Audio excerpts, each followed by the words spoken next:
There is a quote that says, "Pain shared is pain divided. Joy shared is joy multiplied," by Dave Grossman. After a year of isolation, let's come together for a healing retreat where we companion and hold sacred space with each other. Expressing our shared experiences of isolation, pain, and change facilitates healing our hearts and reducing the anxiety that many of us have been feeling during this transition from isolation to re-entry. We will practice a variety of modalities to identify our feelings, to confidentially share our experiences, and to heal, and discover how the divine has shown up during the pandemic and also continues to show up in our lives as we re-enter into the world back to a new normal. This one-day retreat is an opportunity to transition back into the world with ease and grace. So go to the website unitytriangle.org for more details and to register. I hope to see you there.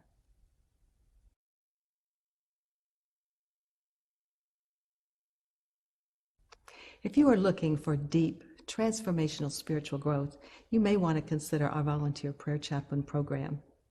Not only is becoming a prayer chaplain a powerful way to serve our spiritual community while opening your heart and praying confidentially one-on-one with individuals, the program also provides a special bond with people with common purpose. The prayer chaplain program is a higher level of commitment, and prayer chaplains serve for 1 year after receiving extensive training in affirmative prayer. So we only recruit once a year. If you feel the nudge to this call or would like to learn more about the prayer chaplain program, come to our informational meetings. You can also go to our website, unitytriangle.org, and reference the brochure for current information. Please come and explore if this is yours to do.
Morning, and please be welcome to our online Sunday experience. We'd like to just acknowledge your presence by honoring the Christ light in you. And in you, Neusom, I behold the Christ in you. Good morning. Good morning to you. How are we doing this morning? Well, I think we're doing really well. We're going to be talking about non-attachment, which, so I'm trying not to be too attached to how I sound or look or anything, but yeah, I think we're doing pretty well. I love the idea of non-attachment and surrender because in my own process, Neusom, what I have seen is that there are times where we can put a lot of emphasis on our intentions, our decrees, our prayers, our affirmations. But if we get too attached to a certain outcome in a certain way, it's not going to work. And part of the spiritual practice to me is to do our part and then surrender and trust that God will be doing its part in the right and perfect way and time. So I'm really looking forward to this talk this morning. Thanks. Yeah, me too. So let's begin.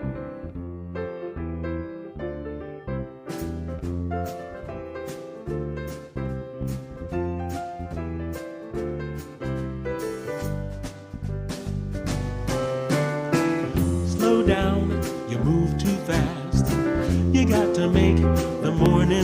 dust, just kicking down the cobblestones, looking for fun and feeling groovy, feeling groovy. Ba-da-da-da-da, feeling groovy, ba-da-da-da-da, groovy. Hello lamppost, what you knowin'? I've come to watch your flowers growing. Ain't you got no rhymes for me? Do-do-do-do, feeling groovy, feeling groovy.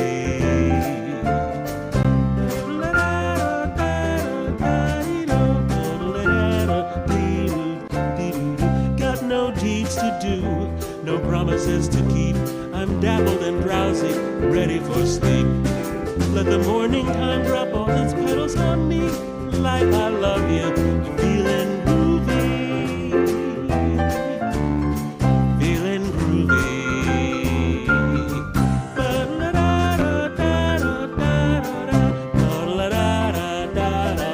Feeling groovy.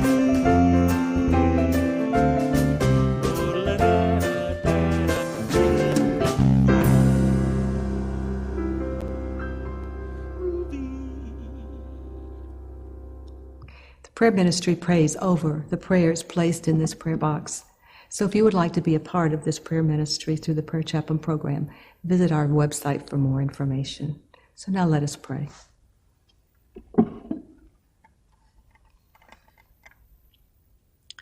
We turn within to greet quiet moments with Spirit and to embrace the sanctity of the present moment. We surrender to the flow of life, releasing the need to force outcomes.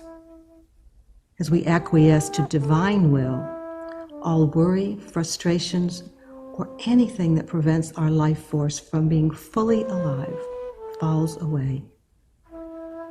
Energized and empowered, we stand in faith, trusting divine power rather than our willpower.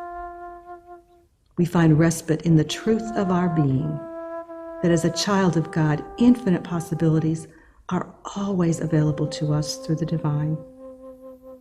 Claiming this truth allows us to detach from outcome and trust God's goodness is unfolding in divine timing. We hold this truth for every name in this prayer box, for all those unnamed, and for ourselves. We commit to living from grace and in the flow of life, remembering thy will and not my will.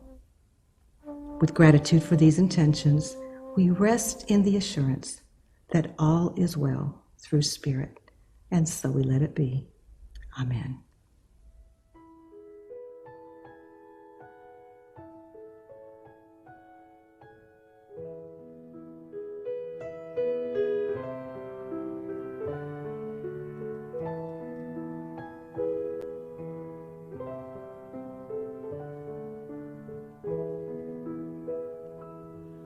The God in me beholds the God in you. Namaste. The God in me beholds the God in you. Namaste. All is beautiful, all is well, all is beautiful, all is well. The God in me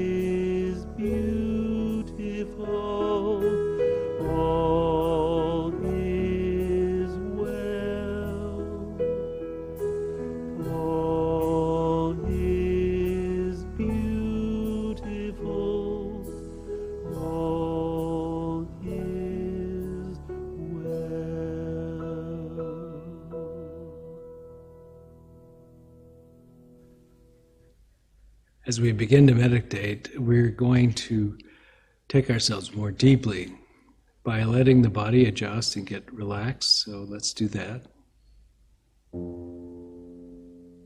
And by paying attention to the breathing for a few moments, so let's do that. Feel the breath as it comes in, feel it as it goes out. The trick with this is just to bring your mind back to the breath, should it wander.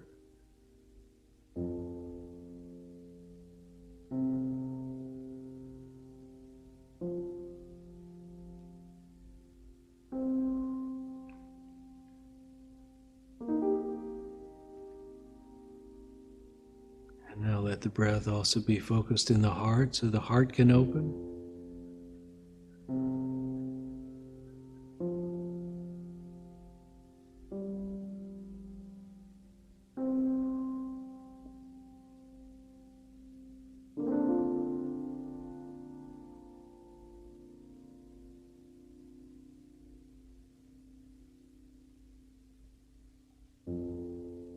One of the powerful things we can do as we go deeper is to say an affirmation.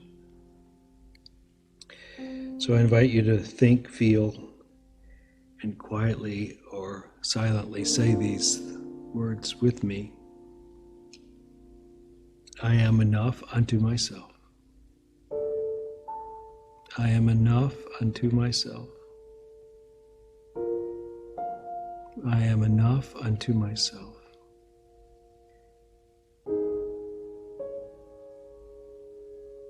Touching into the highest aspect of ourselves, let us say, I am perfect right now. I am perfect right now. I am perfect right now. And realizing with that highest self as who we really are,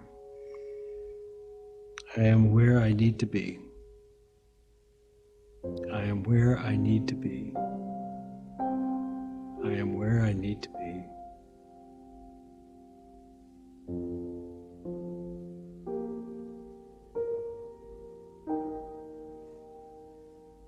And feeling the divine presence as yourself.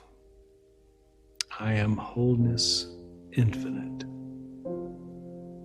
I am wholeness infinite. I am wholeness infinite.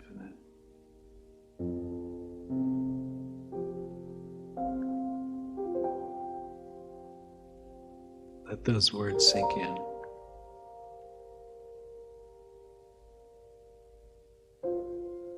Invite yourself to remember your highest aspect of who you are.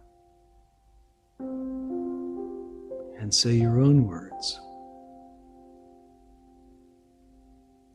From and as the divine presence that lives in you as you.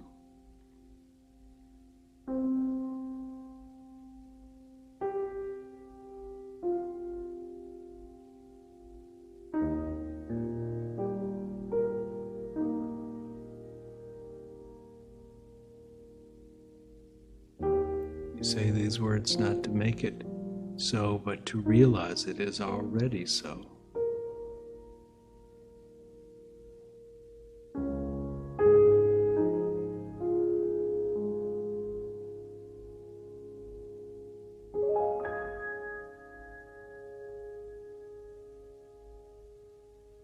And as that divine presence, do you need anything?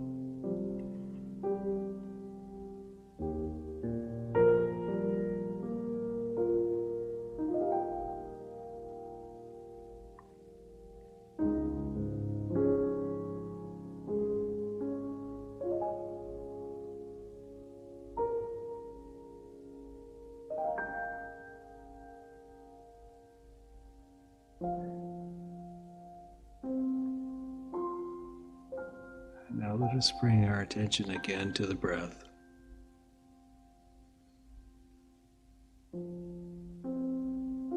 Feel how as you breathe, the whole world breathes.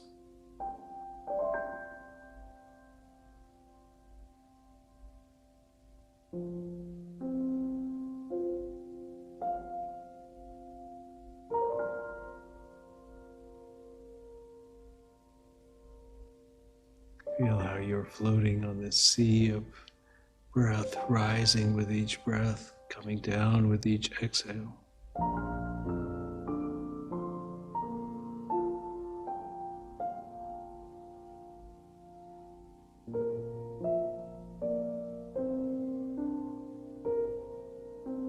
Be this awareness. Be this peace.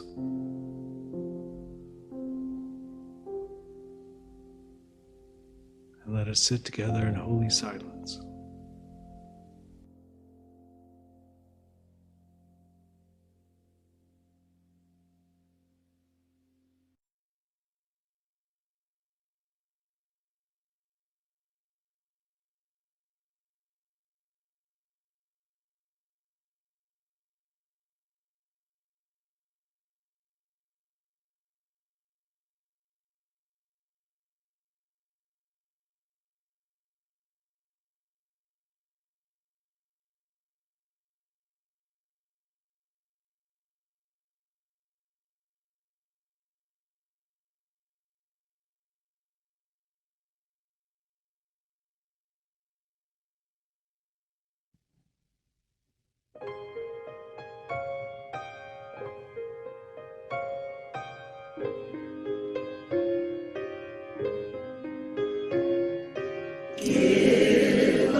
This is a beautiful day to talk about detachment, isn't it?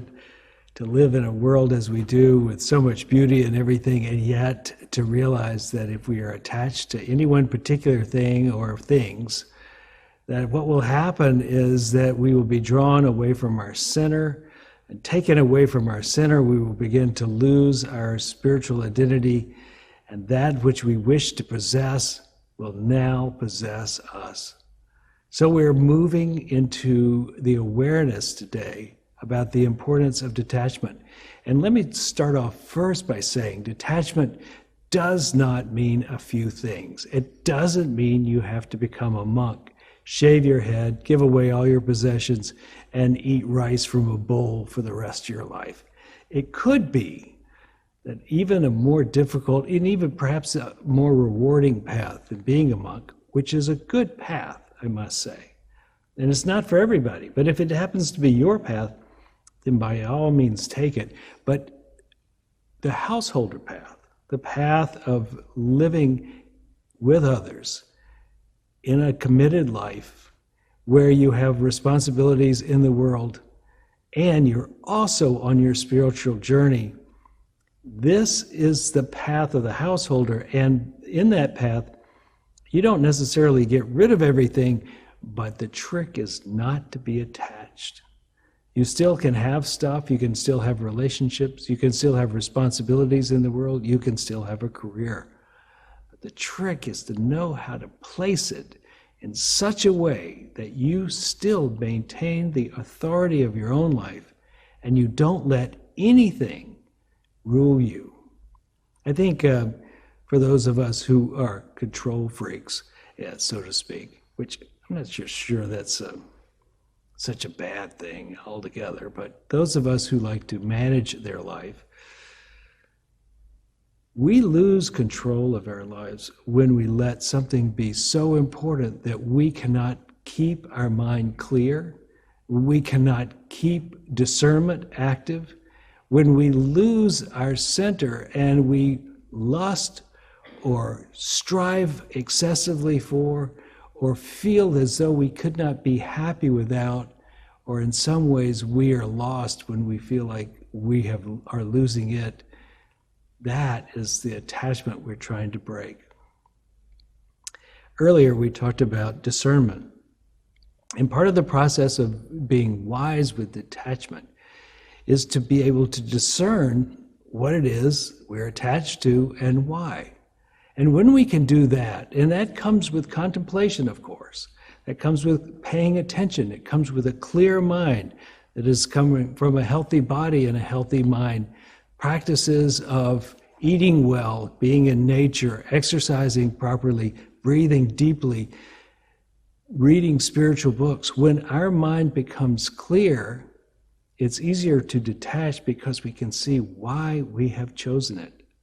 And as we were saying in a previous lesson, this idea of cultivating this aspect of our mind, this sattva, this spiritual aspect, versus the egotism or the sloth of the other ways of being, as we cultivate this, then we become more agile in spiritual practice. We become more agile because our mind is clear and sharp, because we can look at something long enough, steady enough, that we can see through the problem of the fog of not really wanting or not actually being able to see clearly what it is we've been doing, or what it is we really want, or what the problem really is. We can't see through it, and so since we can't see through it, we can't come to a clear decision about it. So we become indecisive, we become wishy-washy, we become helpless to the circumstances, we become cast adrift by whatever happens in that moment. And our strength is minimized because we have not been able to detach. I remember as a kid, especially as a teenager, the cool people, it looked like anything could happen and they would not be affected. This is a form of detachment. Now, perhaps it was faked, perhaps it wasn't true, but really it seemed like they knew something that those of us who were afraid, or those of us who wanted to be cool and couldn't be cool, it looked like they knew something we didn't know. And essentially, a detachment will give us that. It will redirect our identity toward our true self instead of the things that we think we need to have. And those things that we think we need to have could be as varied as a new car, or a new job, or a relationship, or any form of acknowledgement that comes from the community. If we feel like we have to have it, we will be so limited. You know, when we see politicians pandering to the electorate, we immediately kind of despise what they're doing. And when we do it ourselves, we lose our own self-esteem. We lose our self-esteem when we are drawn away from ourselves towards something else other than the self. So let's think about this. And I'll demonstrate this by talking about something that happened to me a while back. I had said in a previous talk that I had been paying attention to a property on the water, and I had always coveted this one, and I'd actually spent a couple of weekends just in my van there, and really had enjoyed being by the water and the beauty and everything about it. And my friend told me he sold it, and I was quietly devastated. I didn't let on the phone how much it had gotten to me, but it did. It got to me. And so I had a chance to sit with it in the next hour or so and see what it was that caused me to feel something in my chest that felt like a blow. And it turned out that in some ways, my identity had been wrapped up with the possibility of owning this at some time. My sense of being a person who owned something on the water. That had been part of essentially a family tradition for me. And so my brother and sister both have one. It was like I wanted to keep up with my siblings. There was a sense that the beauty of this would nurture my soul, and I kind of had committed some part of me to this idea that I could look out upon this on any time I chose to. There was also this fantasy that when I stopped working, there would be a new place to go, a new thing to do. All this was in there, and as I parsed it out, it helped me come closer to realizing that what I had been attached to, how I had been attached to this property, not just that I was attached.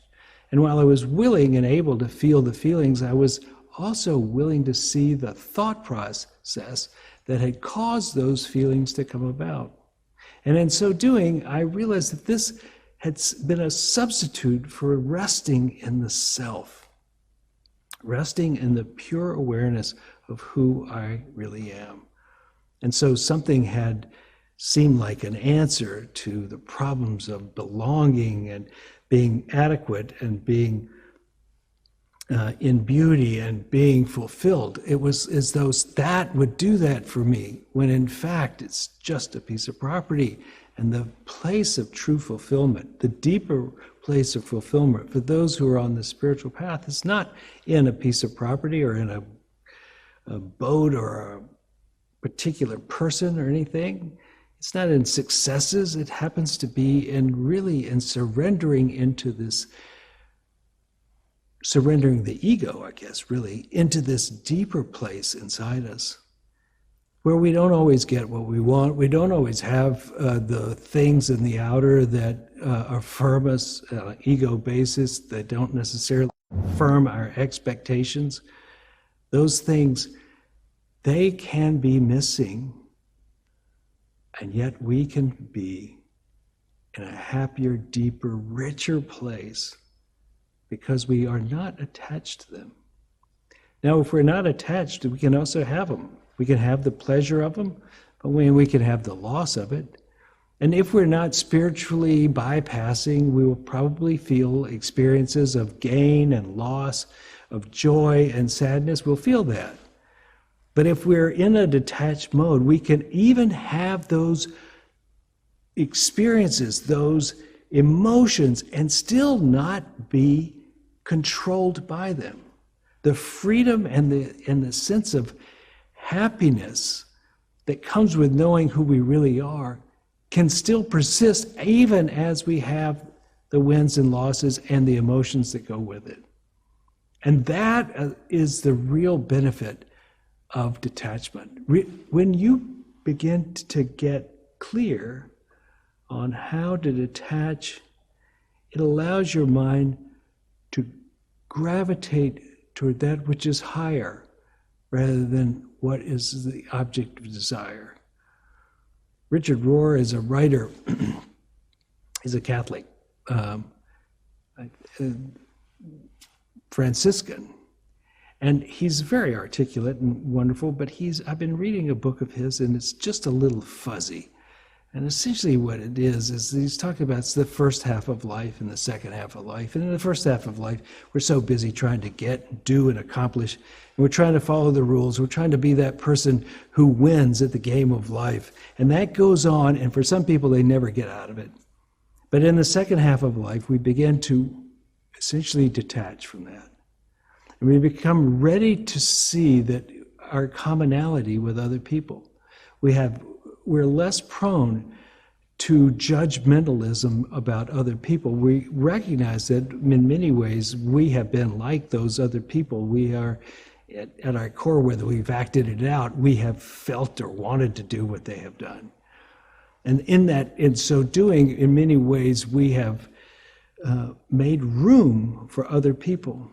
We make room for other people to be who they are, but in the process, we're also making room for ourselves to be as we are. It's a beautiful thing. We can not have won every contest. We can actually find room to appreciate what the losses have taught us, and that we can make room for the idea that there's more to life than just winning. There's more to life than just following the rules. There's more to life than always looking good. And this is the beauty of the second half of life, when we begin to detach from having to do it the way we were told was success, and to realize that our deeper success is to be in relationship with the divine as it is in us and as we see it in others around us. And that process of having a deeper communion with that which is sacred supplants the need to do everything right, to be always successful, and to have everything be picture perfect. Now, I still want all those things, but I can see the wisdom of not being attached to them at the same time.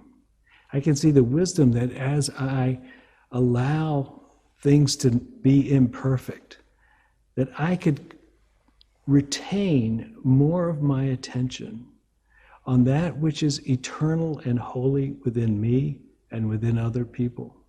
I could begin to see the beauty even in the ugliness of the world if I was not completely attached to those things. If I was able to recognize that the complexity of life is in itself beautiful, and with that complexity often comes things that are messy and not so attractive. But if I was wise enough to release my need for it to be perfect, to being pretty, then I could actually see in the midst of the ugliness perhaps a deeper beauty, one in which there is something redemptive about it, even necessary. This, I think, is deepening in wisdom. And so a lot of what I think spiritual practice does for us is it pushes us up against our pain. It brings us to the point of pain, really, because it's often painful to recognize where we're failing, where we have failed, how we are not perfect, how we are unlovable almost as we are. And at the same time, it seems to open a doorway to the realization that that's not all of who we are. And that gives us the space to detach from the circumstances of our lives and to rest more often in this spiritual place, in this higher place. So contemplation and paying attention seem to be fundamental to this detachment process. It may hurt to recognize it. It may hurt to realize where we are failing, but it will also give us the steadiness to discern if that's really important or if it cannot be let go. So many of us have made mistakes in our lives that we find almost impossible to let go. And one form of detachment is that, to detach your addiction to feeling guilty or angry with yourself about something you did in the past. Let it go.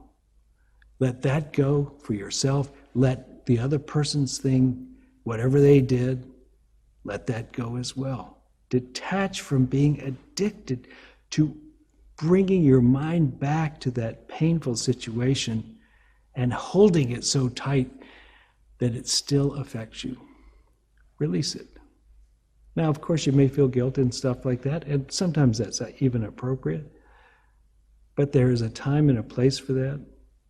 And if we will learn the time and place through discernment, then there will be a time in which you will detach from it as well.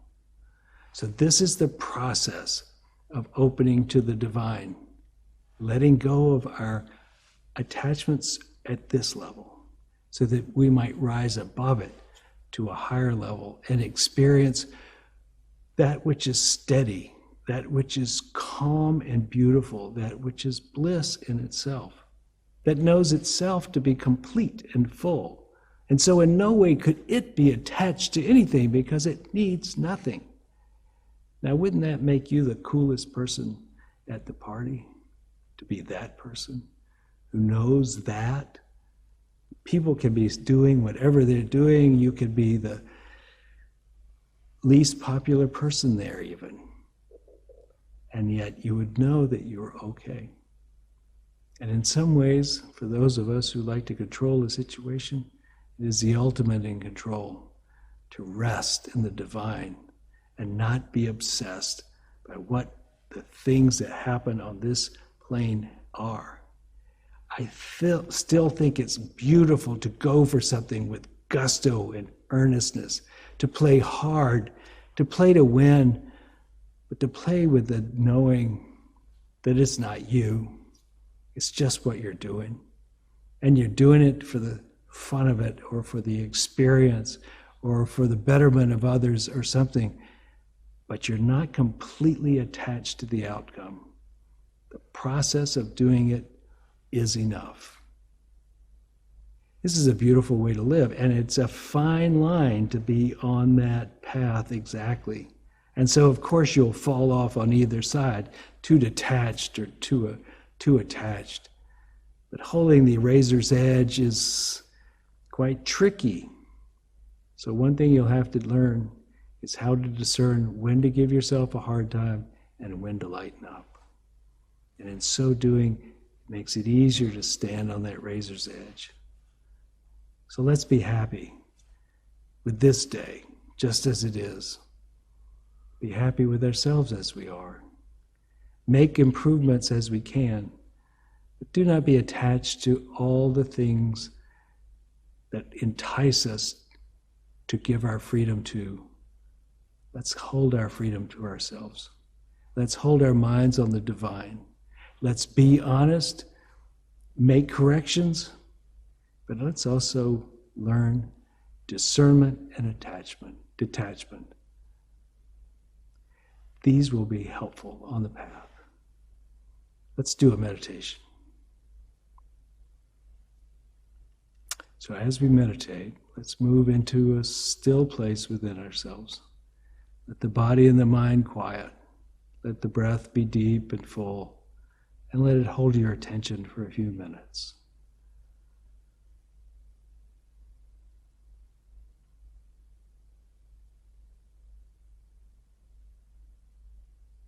So let's bring to mind something we feel as though is really important to us, a thing, a car, a house, a diamond ring, an heirloom, something that we are really attached to. And now let us imagine it is gone, irretrievably gone, and feel the loss.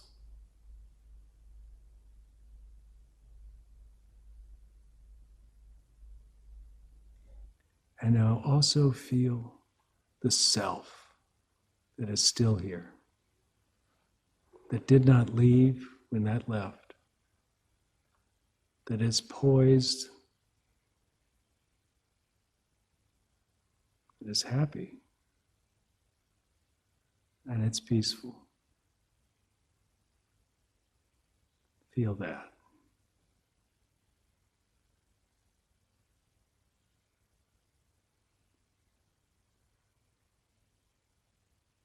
And now let's imagine somebody you feel very attached to, that you feel you could almost not live without.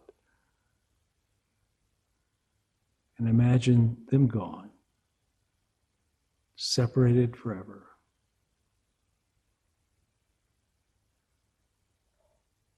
Feel the loss.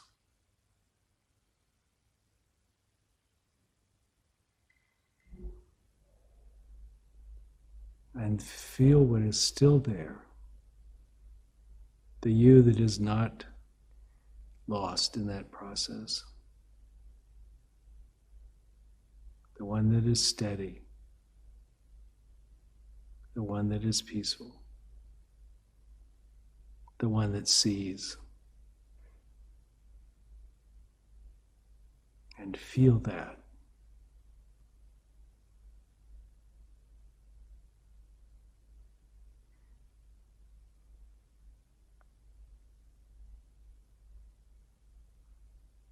And breathing that in, let us come to a pause in this meditation and come to a close. And realize that this is always with us. The Self, the One, the Holy One, the Christ, known by many names. This is you. And so it is.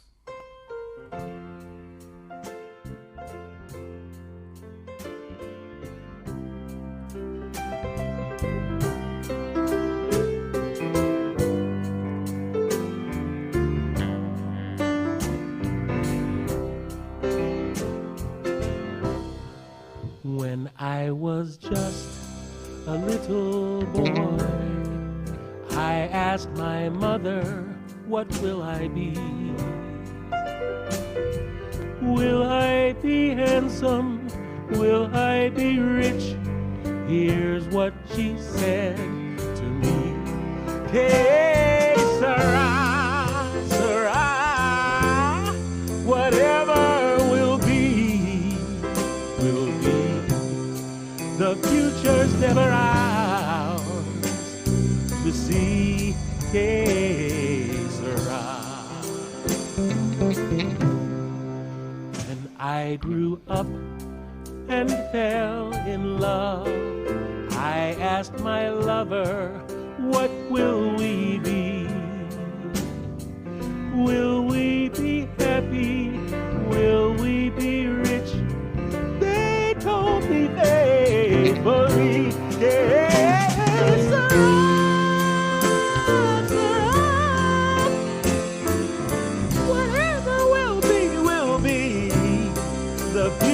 never out to see. Hey, Sera, hey, hey, Sera, whatever will be. The future's never ours to see. Hey, Sera. Now I have children of my own. They ask their dad, what will we be? Will we be happy? Will we be rich? And I tell them faithfully, yes, Sera, Sera, whatever will be, it's gonna be. And the future not ours to see. Hey, Sera, Sera, yeah. Sera, whatever will be, it's gonna be.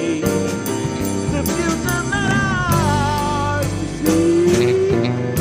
Yeah, Sera.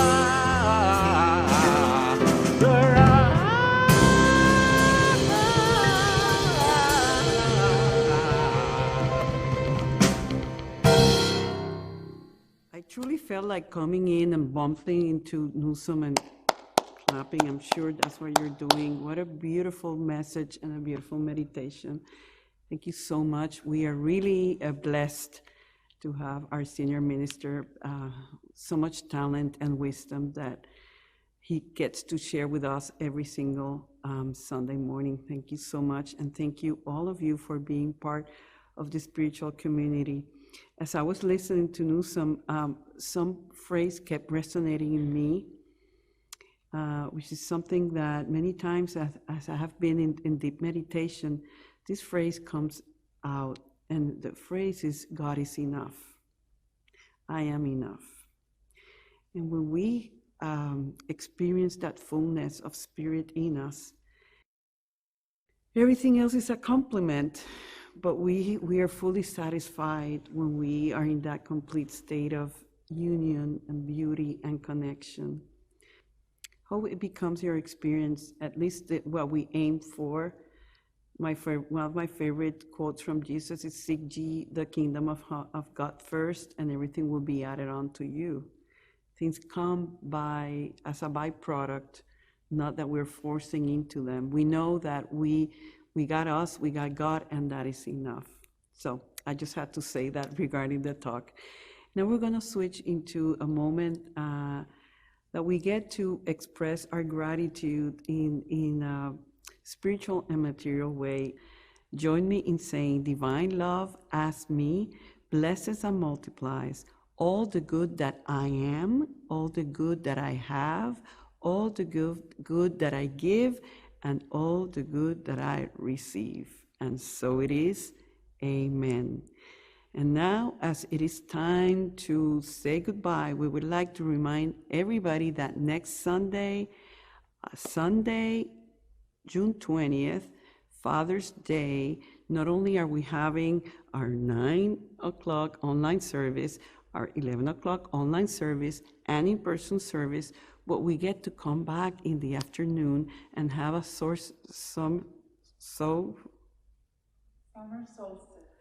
solstice celebration. At 6:30, we're going to get together. We're going to do some sort of ritual. We're going to share some ice cream, and then we're going to have the open mic folks bringing their talent and joining in as a unity family that we are to enjoy our time together during this summertime.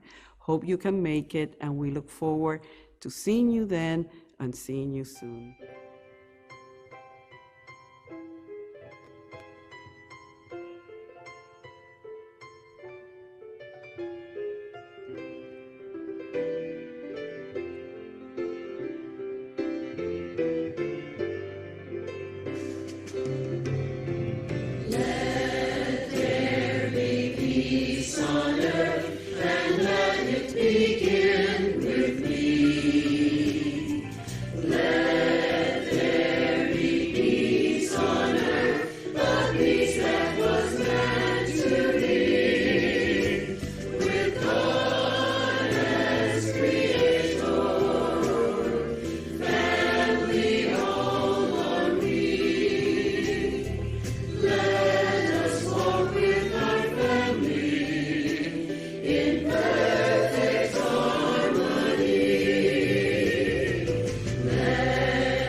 The light of God surrounds us. I am the light of God. The love of God enfolds us. I am the love of God. The power of God protects us. I am the power of God. And the presence of God watches over us. I am the presence of God. Wherever we are, God is, and all is well.